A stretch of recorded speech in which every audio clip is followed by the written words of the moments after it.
Hi everyone, good morning. How are you doing? I wanted to talk to you guys a little bit about this full moon in Taurus. It's happening Wednesday, October 24th, and it is happening in the morning. So if you're in Pacific Standard Time, 9:45 maybe. Should probably have my notes up.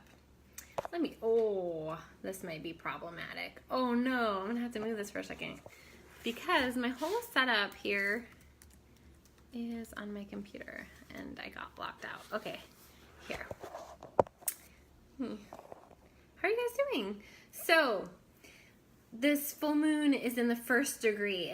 We're having these, and we're gonna have a couple more where the full moon happens right as the changeover of signs is happening. So this one's in the first degree of Taurus, which means we're gonna look at the opposite. What's the opposite of Taurus is Scorpio, and we just had the sun today, October 23rd, moving into Scorpio. Scorpio season is about depth, transformation. Oh, it can get a little uncomfortable. It's clearing out our internal waters, our subconscious, diving in and digging out, and our shadow and the shadow in relationships of all kinds.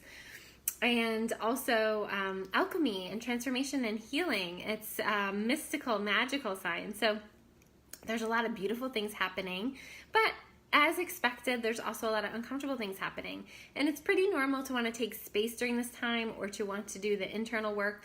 But as I was mentioning in another video, it's really important too to not isolate and to recognize when you're isolating and when you're kind of burrowing in too deep, and to reach out to people or to just have situations where you're around people even if you don't want to be. So even I was talking about going to yoga and then talking with people after class, and how it can just be the little things that shift your ideas or belief systems in your own mind around isolation. And this time of year is the darkest time of year.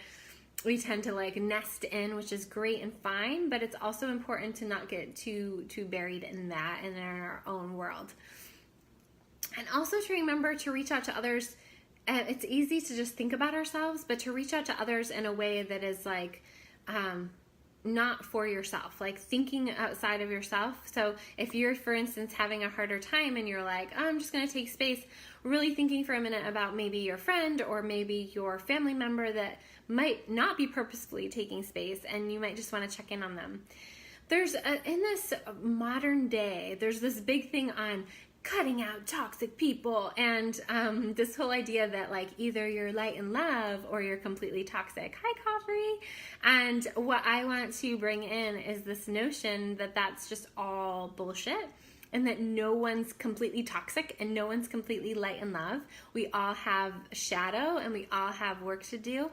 And when we cut people out of our lives because they're quote unquote too toxic or bringing you down, to recognize that that's pretty unhealthy as well. And in Buddhist culture, there's a belief around not pushing people away and cutting people out, and also not letting people in too much. So it's just this very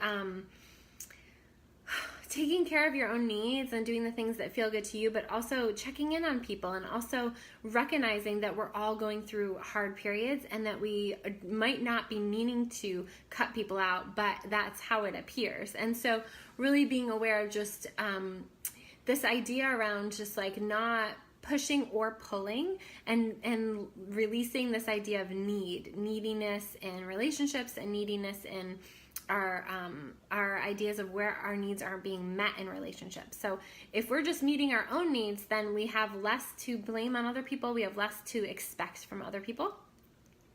And really recognizing how during Scorpio season, Kaveri, I know you're a Scorpio.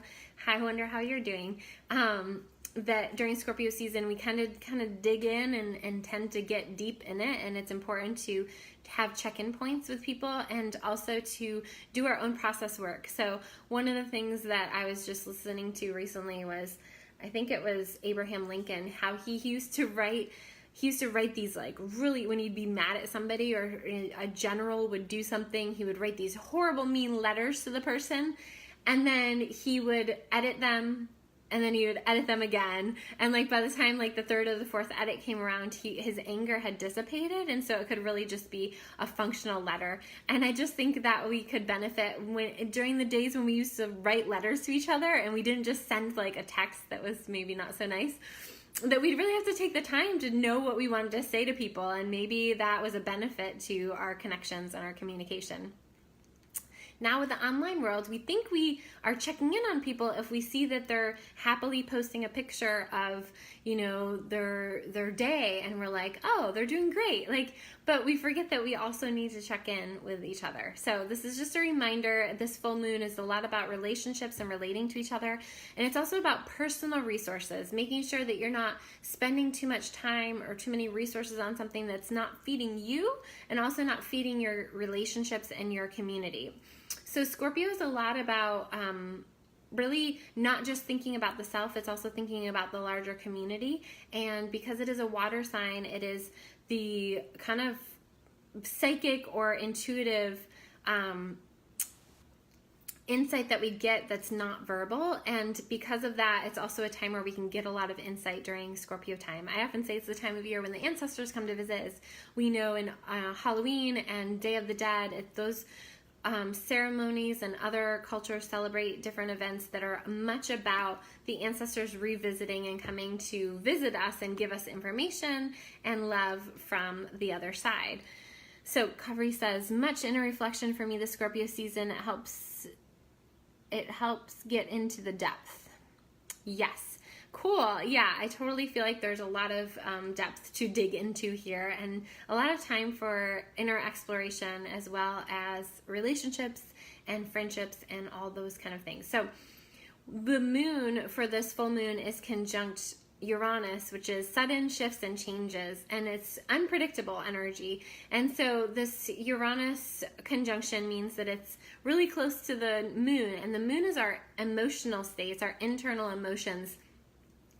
At this full moon, our internal emotions are set to Taurus, which is all about senses and pleasure, and you might be noticing that you want to eat more or different things like that. Like, it's very much about our five senses and the here and now.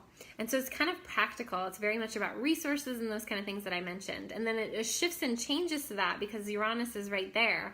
I don't know about you guys, but the dreams are a little crazy right now, and there's definitely like messages and symbolism coming through the dreams. And then on the opposite side, so the polar opposite of that, the sun has just moved into Scorpio, and it is conjunct Venus. Venus is very much about value and how we value ourselves and our time, and it being retrograde in Scorpio is a lot about reprocessing belief systems around what we deserve, what we want, what we expect from others and from ourselves, and then also just anything having to do with our worthiness. So that is happening, and Venus being conjunct the sun right now and for the full moon is really about our conscious awareness around where we need to kind of up level and where we need to leave behind any old stories and old belief systems that aren't serving the present. So this is a great time to do healing work. I am available for that. And I do intuitive healing sessions that are more clairvoyant healing work. And then I also do astrological chart readings. So if you guys are interested in any of that work, please reach out. I'm also doing a free intro to my astrology school this Thursday. So if you're interested in learning about astrology, you can sign up for that. I'll post the link in the comments. And that is the day after the full moon. We'll still kind of be a little bit in the energy of the full moon and the fullness and the things that I came to consciousness. And all that is all great. Okay, and then I want to talk about this full moon is also squaring the north and the south node. So the north and the south node are in the first degree of Aquarius, the south node, and Leo, the north node, and they're switching signs. So this is the last full moon. We'll have like a weird, it'll change, but for now, this full moon is huge because it's squaring those nodes, and it's squaring our past and our future. And so we have a decision if we're going to move forward into the unknown or if we're going to fall back on our old patterns and our own ways of doing things. And so this is the opportunity, and it's also the potency of just the unknown and how big fear can be for people. So just really recognizing where you're afraid and really doing some work around that can be helpful at this time as well. So the first degree of Leo and Aquarius, you want to look at where that is in your chart, but more importantly, where the first degree of Taurus is in your chart, and Scorpio. So definitely check those things out. If you guys have any questions, please post them in the comments, and I hope you have a beautiful day. Bye.